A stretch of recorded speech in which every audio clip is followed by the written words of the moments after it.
Welcome to Content Marketing with Frank and Conrad. I'm Frank Felker from Digital Media Positioning. And I'm Conrad Bosmans from VAMO Media.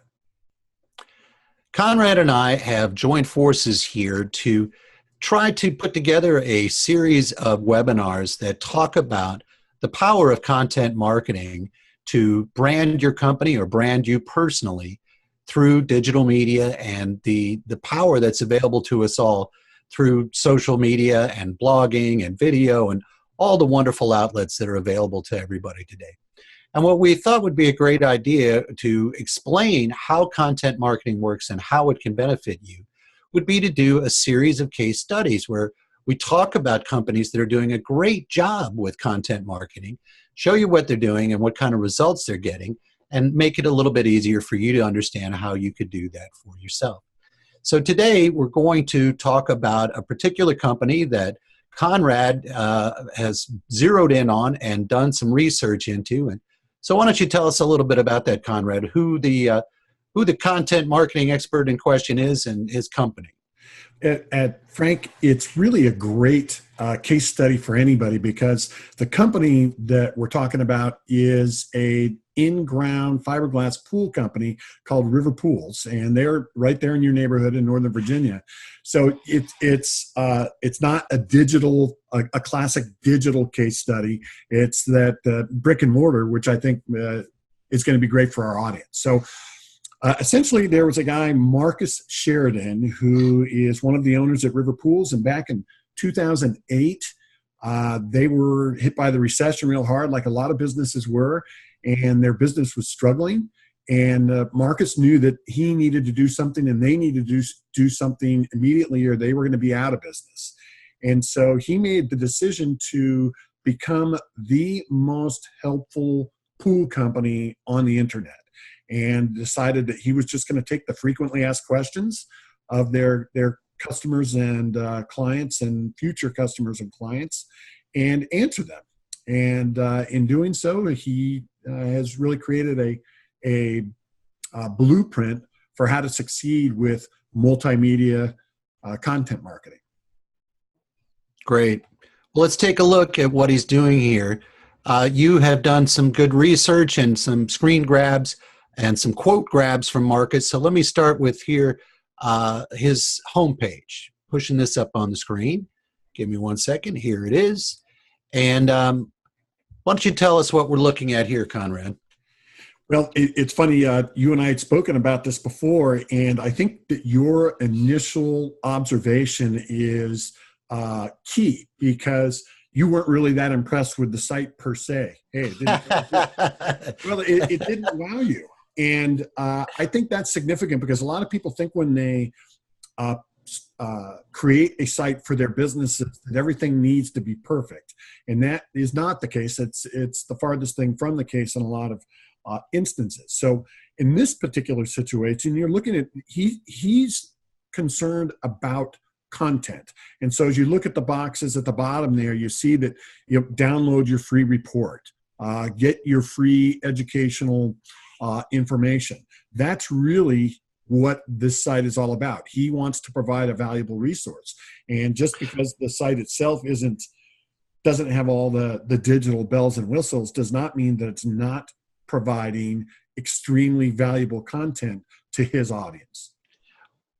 Well, and it may not be immediately apparent to people what I was disparaging about Marcus's site here. Obviously, it's a beautiful photograph and would love for that to be my backyard. I'm not trying to put that down at all.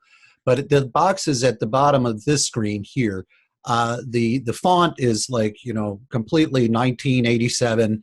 The way the boxes work and so forth it's just kind of clunky. I've been doing web development for a long time, and it's certainly not the latest and greatest design, but for most people, most homeowners looking and considering to get a pool, it really doesn't matter, and which is to your point, Conrad.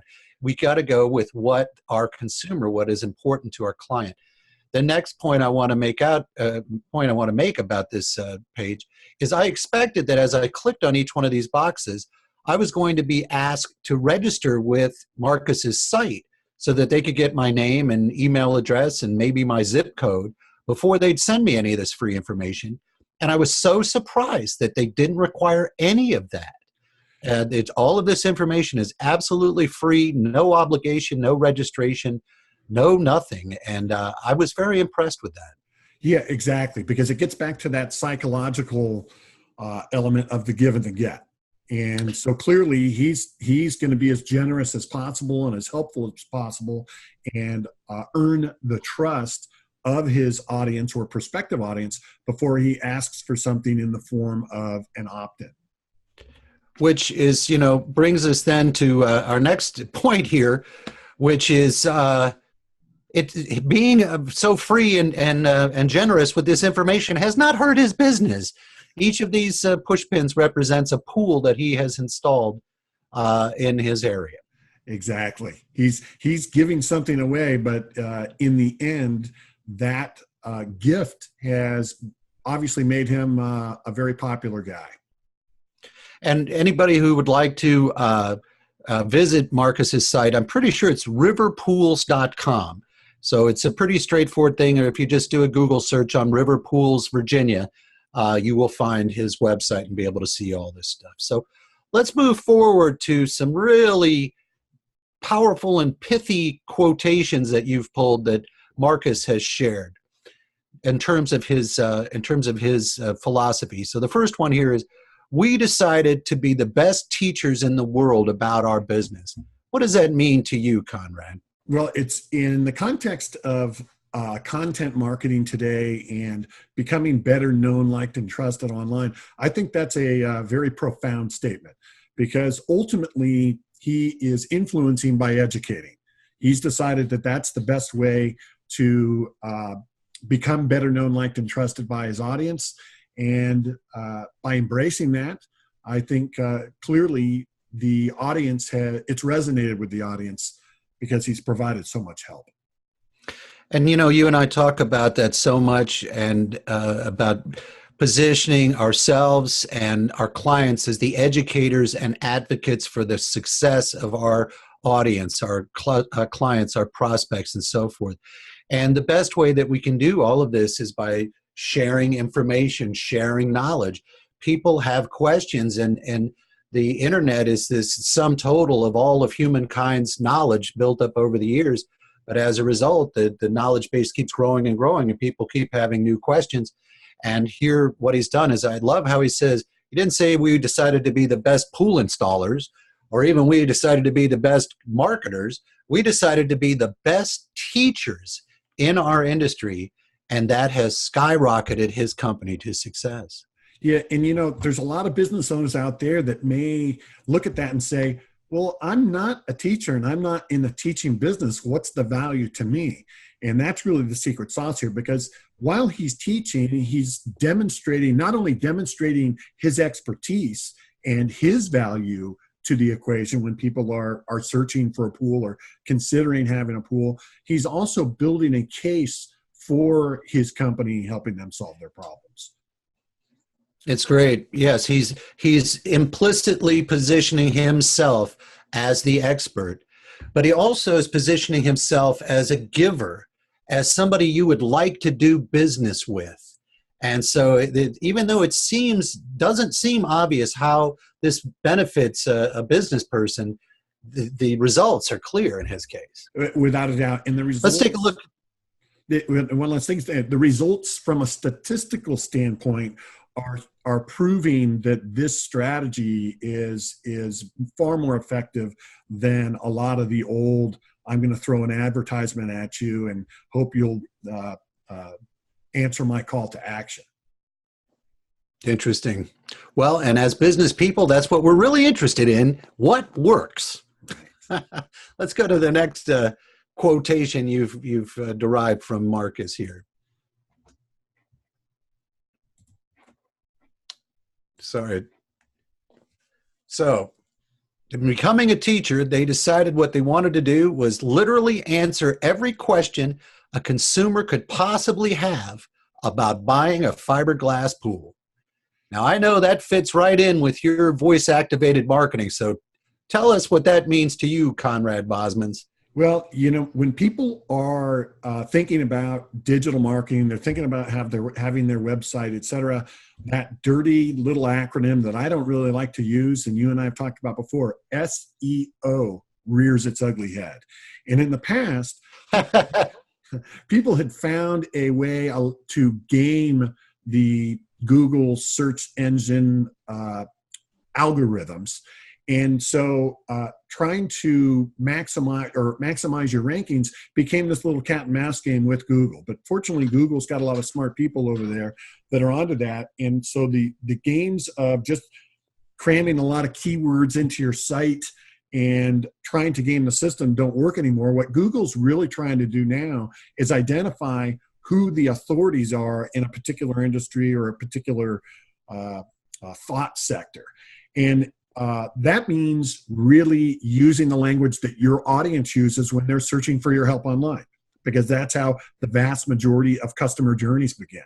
So it's imperative in answering the questions people are asking about your business, you are effectively using the language that they're using when they're looking for your help.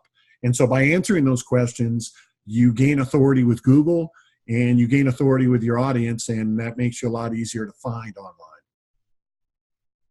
Now, I want to make sure I understand when you say you're using the language of your customers, you mean use the words in the text and the content that you generate that are the same words that a customer would type into a Google search when they're looking for information. Exactly. And that's it. It's easy to empathize with that, because all you have to do is imagine you're looking for a certain subject matter. How are you going to ask that? So you can say, well, I need to know how to.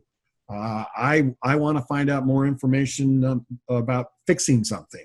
So when you put it in that context, the chances are you're going to be found better than just some vanilla subject line.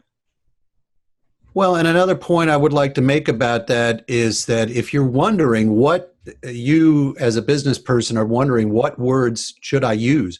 What words are my customers using? The first place I would recommend that you look is, what are the questions that people ask you? And what, it sounds silly to you in that you joke about within your business with the other people who know the actual technical terms. When people call it this, what they really mean is that. What's most important in this case is whatever they call it, that's what it means to them. That's what they're going to be typing into Google. Another way that you can figure out what questions people are actually asking is by using the Google AdWords keyword tool, where you can type in a few keywords that are relative to your business, like if you're in the pool business, in-ground pool, fiberglass pool, etc. And then Google's keyword tool will tell you what other similar search terms and similar search strings people are typing in on a day-to-day basis. Yeah, and Is there anything else you wanted to say on this one? Absolutely, and there's a more intuitive way of doing that just when you're sitting there at your desk. And the litmus test I like to use is when I'm talking to somebody about their business and maybe I've just been introduced to them and what they're doing, I ask them what keywords they want to rank for. Or I look at their website and I look at the content, I look at the headlines, I look at the subheadlines, and I pick out a couple of key things and I say, is this actually the way your customers are talking about you when they are discussing your business? And quite frequently, you'll get a real direct response where they realize that no, nobody ever uses that terminology. And well, this is what your website is filled with. It's got all of this techno jargon that people just aren't talking that way. So it's irrelevant. That's a great point. I love that. All right, let's go back to the master here, Marcus Sheridan. And give me a moment. Here's his next quotation. The golden rule of content marketing is simple. They ask, you answer. What does that mean, Mr. Bosmans? Well, you asked, so I'm going to answer.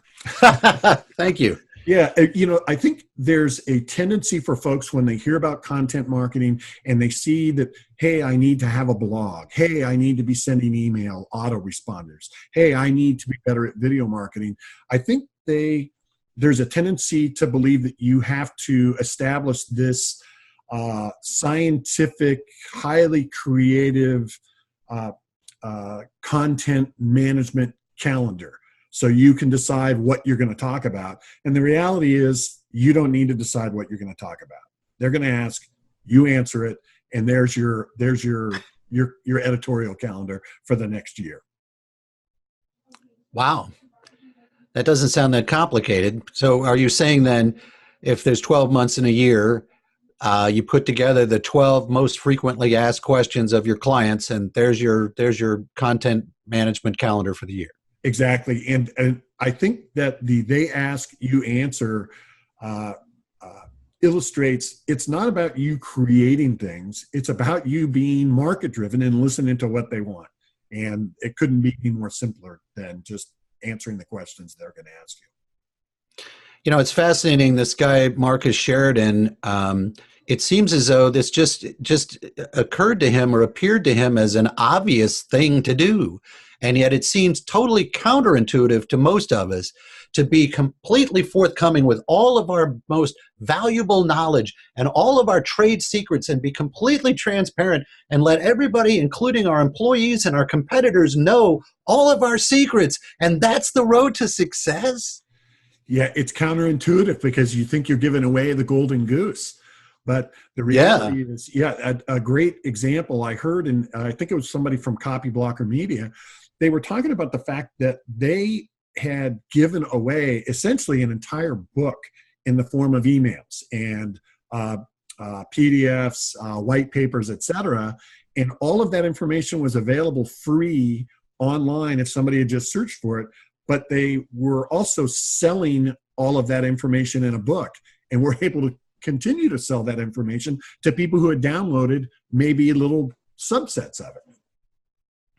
Isn't that great? And so how the content is organized and presented can impact the value of it as well. And there's just so many ways that the content producer benefits. And it comes back to immediately the thought that just came to my mind, Conrad, is the old content is king. That once you've created that content, it keeps giving and giving for years and years to you and to your audience. Yeah. And there's a tendency, once again, to say, well, I've given away that information. Now they don't need me. No, in most cases, they've discovered how complex the problem and the solutions can be. And all you've really done is demonstrated your expertise and your ability to hopefully help them solve their most pressing needs. And again, I need to come back to it. You've also demonstrated your generosity of heart, that you are a fair trader. You give more than you take back. And you are somebody that they want to deal with. Not only are you knowledgeable, but you are a good person to deal with. And I don't know if you ever saw the thing that I posted one time about ethos, pathos, and logos, which were three factors of a successful public speaker that were identified back in ancient Greece. And they basically translate to know, like, and trust in today's vernacular. And so what worked back in ancient Greece still works today, which is, you know what you're talking about, and you're serious about it, you're passionate about it, but you're also somebody who's committed to doing right by the people that you engage with. Yeah, and this is such a great subject to do a deep dive into, like we're doing, because the tendency when I look at clients' email programs, if you can even call them that, I ask to see the past emails that they've sent to their email list. And what you see the vast majority of the time is all they're doing is making offers. Offer, buy from me, buy from me, buy from me. And statistics have really shown that you should, if you're going to send 10 emails, 9 of those emails should be the gifts that we're talking about. And one of those emails should then be, well, now that you know me, like me, and trust me, here's an offer that you may be interested in. But most of businesses inherently are doing the opposite of that. And a great book on that topic is Gary Vaynerchuk's Jab, Jab, Jab, Left Cross. Right. And but we don't want to go off on that. Obviously, we could talk forever. Let's go back to the true master, Marcus Sheridan, and his next quotation. The next one up refers to how you put this together sequentially. And Marcus says, everything starts with a single blog post and grows from there. Now, I know you've got your voice activated marketing system there at VAMO Media, Conrad. What does it mean? What is Marcus trying to tell us here when he says everything starts with a single blog post and grows from there? I once again, I think that's a very profound statement, because one of the biggest problems businesses have is, or business owners have, and executives, C-level executives in Fortune 500 companies, content marketing is the number one, or content creation is the number one problem for everybody, by far. And the reason is it's difficult and time consuming, but part of the reason it's difficult and time consuming is we make it harder than it needs to be, because while technically you need to create this content and you need to integrate it across the customer life cycle with channels, that sounds very complex, and that can be very complex. It all starts with one piece of valuable information. And if you create that content, whether it's in context or not, just start creating something, and ultimately you'll be able to plug that in where needed, and your audience will figure out where it's needed. So just start with something and you'll be off and running. Isn't that funny? That's often the thing that's hardest for all of us to do, is to just get started. I often say that one of our biggest challenges as human beings is getting the heck out of our own way. We have a real hard time with that. So sometimes it's just a question of start with that one blog post. Just write something, say something, and all at once, well, I got that behind me. Now I know that I know how to write a blog post and how to post a blog post, and et cetera, et cetera. You got to take it. It's the old expression, Conrad. How does one eat an elephant? One bite at a time. Exactly. So we go one blog post at a time and take it from there. Yeah, and you just don't need perfection. And remember, that one blog post is going to be your best blog post until you come up with something else. So post your best. That's great. All right. So then Marcus did so well with this, and it does happen this way quite often. You and I both know a guy named Tim Davis who was in the mortgage business, and he became such a great guy at marketing his mortgage business that he transitioned into a marketing guy.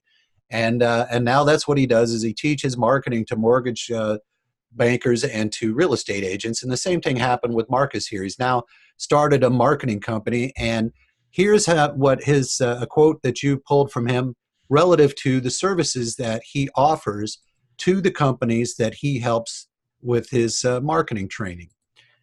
He says, I help companies solve their marketing problems in a way that's applicable, frankly written, and personable, with an emphasis on content marketing, messaging, and powerful communication. Now that is a mouthful. What would you say that means in terms of what happens when he actually goes into an engagement with a client? What is he doing? Well, it gets back to that. Just answer their questions and use the language that they are using, but refining it. So, there's a saying. Maybe it was Einstein said it, but it's easy to solve a problem. The real genius comes in solving it and communicating it in a very simple way.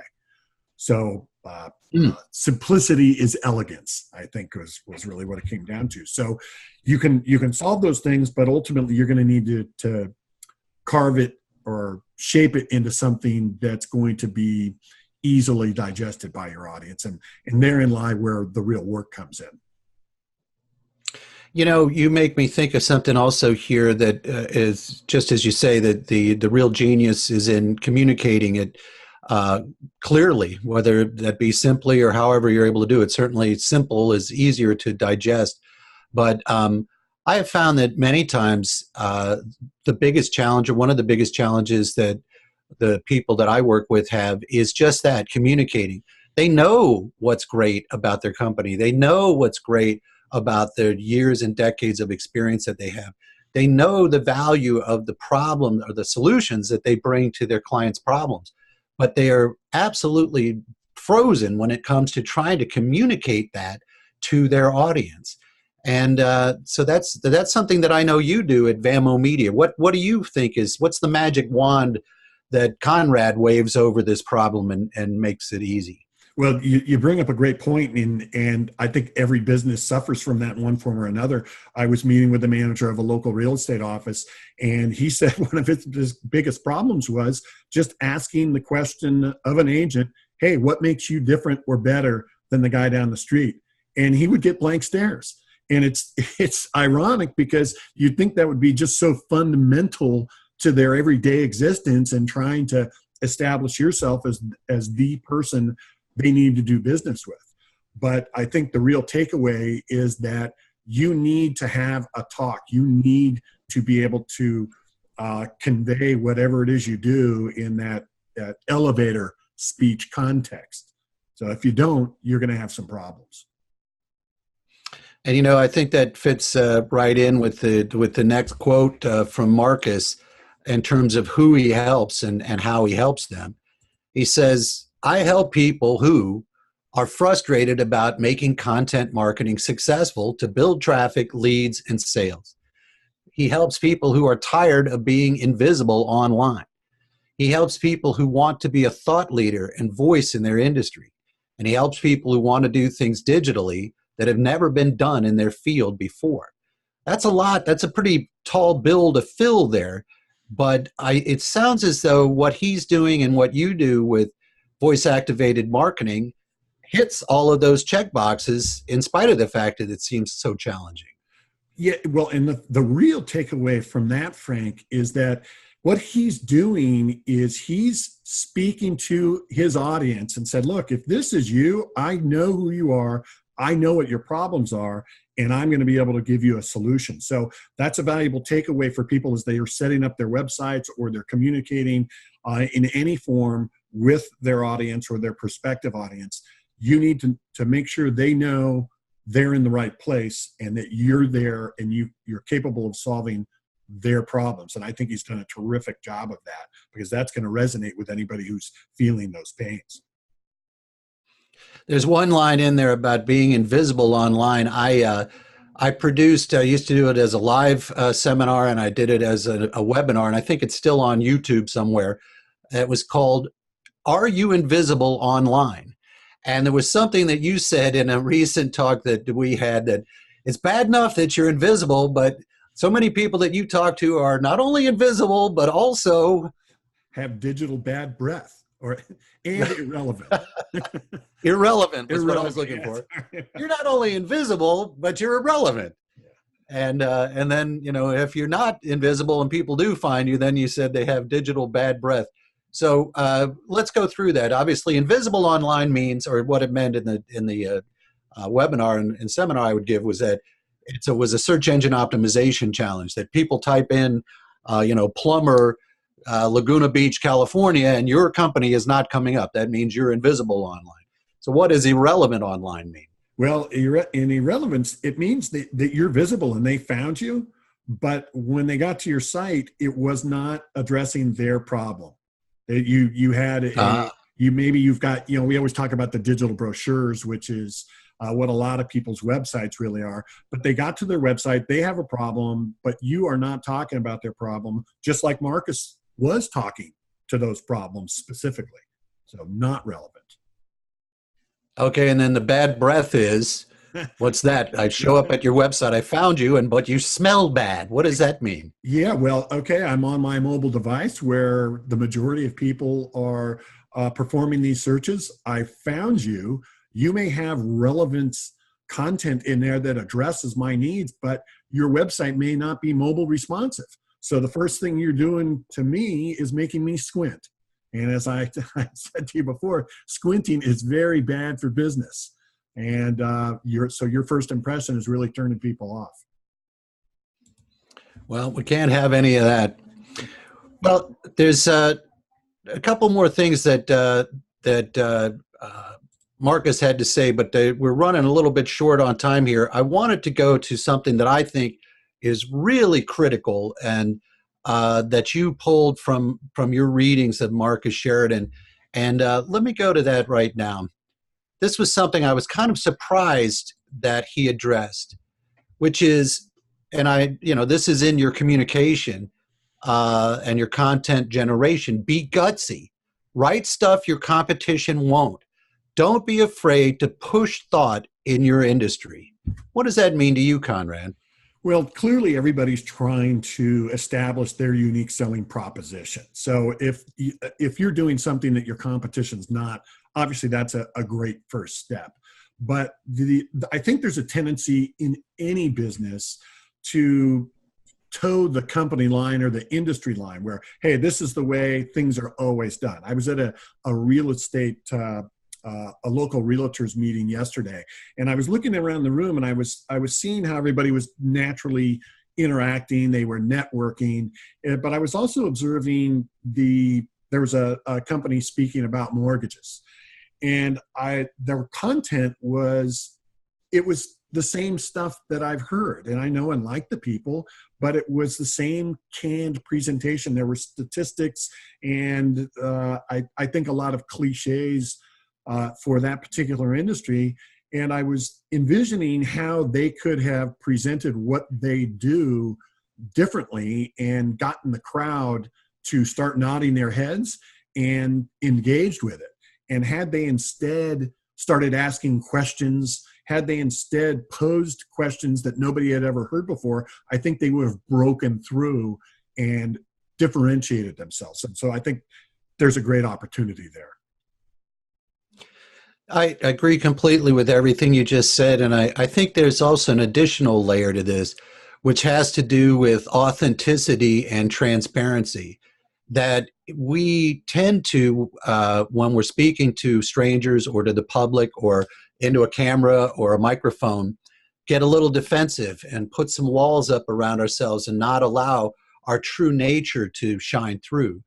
And I think one of the success factors that Marcus has tapped into is he's being his genuine self, and that we see the real him. Now, this will mean that certain people are not going to like the real you. And that's, just the way it is and just the way it was back in elementary school. But there are going to be other people who are really going to like the real you. And those are going to be people that you more likely would like to do business with. You two are going to communicate better. The rapport is going to be there. Everything's going to go easier every step of the project.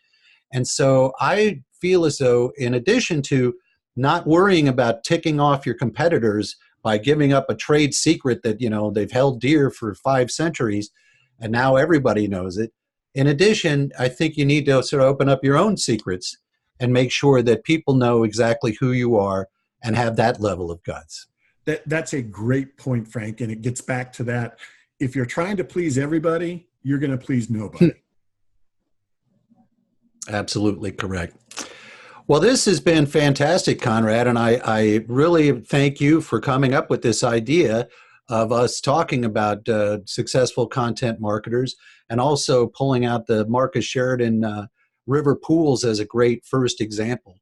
Do you have any parting words of wisdom that you'd like to leave us with? Well, yeah, I think that the key takeaways are wonderful things for our audience to remember, and that is, it's really simple. Just listen to the questions your audience has and solve them, and use their language when you are talking about those problems and solutions, and be yourself and get started. It can't be that simple, because if it was that easy, everybody would do it.